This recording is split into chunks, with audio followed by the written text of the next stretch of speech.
senin sözlerin alev gibi yangan, dudakların bal. Gel canım okşayım, elimde yal al.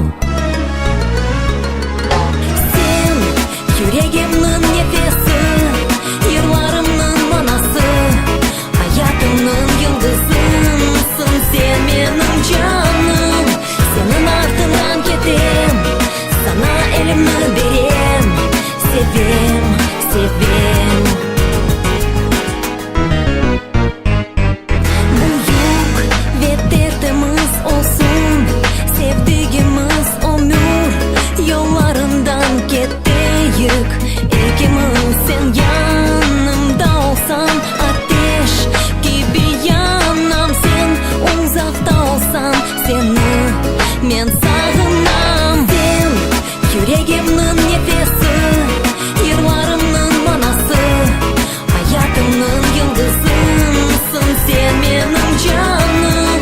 Senin ardından gidim, sana elimi verem, sevim, sevim, sevim.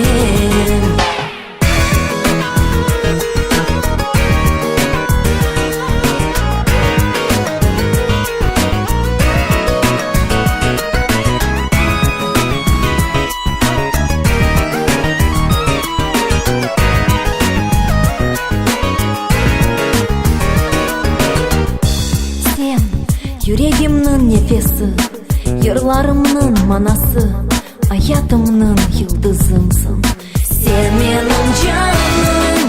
Senin ardından gidim, sana elimi verem, sevim, sevim, sevim. Sen yüreğimnin nefesi, yıllarımın manası, hayatımın yıldızımsın sen benim canım.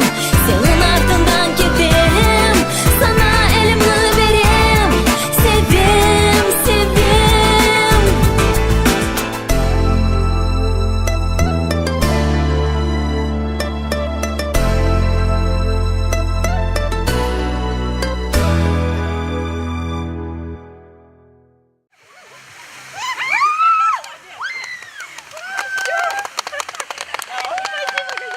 Прямо твои.